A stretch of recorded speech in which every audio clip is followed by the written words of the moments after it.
plus difficile. Leur start-up est parisienne, mais l'un est rémois et l'autre a fait ses études à Reims. Leur application pour smartphone, un moteur de recherche d'applications, est une vraie révolution technologique. Voilà, donc là je vais aller chercher un des intérêts que j'avais intégré tout à l'heure, qui sont les outils pour travailler. Sur cet écran de smartphone, une application qui intéresse déjà fortement certains grands opérateurs de téléphonie mobile et leurs millions d'abonnés. Un projet que l'on doit en partie à ces deux hommes. L'un est de Reims, l'autre y a fait ses études. Mais c'est à Paris, dans cette pépinière d'entreprise, dans cet espace de 15 mètres carrés, que l'idée a fait son chemin du papier à l'écran.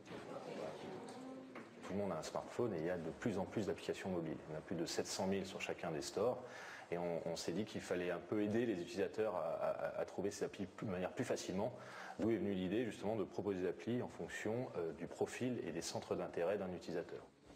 AppSuite est un véritable moteur de recherche personnalisé, téléchargé plus de 11 000 fois en 3 mois. Un très bon début pour cette équipe composée d'anciens cadres de grosses sociétés ou de petits génies de l'informatique. En fait, ils ont réussi à créer un programme informatique complexe permettant de noter objectivement chaque application.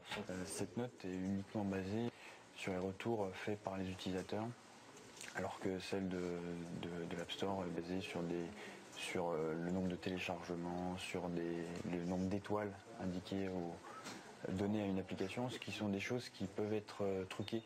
Un moteur de recherche capable d'aller chercher des applications Apple ou Android, souvent méconnues, mais qui se révèlent être de véritables pépites.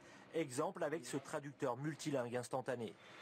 Ou encore ce lecteur de carte de visite. La carte de visite va être analysée et après décryptée pour directement être enregistrée dans mon carnet d'adresses. Et pour chaque application payante proposée et téléchargée via le moteur de recherche, la société touche 4% du prix, 26% revient à Apple. On a cette priorité de trouver des fonds pour se développer, aller plus loin et mettre en place des partenariats stratégiques avec par exemple des opérateurs téléphoniques mais aussi des éditeurs d'applications pour leur proposer nos services de promotion. Et c'est comme ça qu'on va réussir à faire décoller notre société et justement proposer plus de services et commencer à recruter, à embaucher et se développer. Depuis son lancement, la société a déjà étendu son activité à plusieurs pays, Belgique, Suisse, Canada, et vise avant la fin 2013 100 000 téléchargements de son application. À la une demain, le regroupement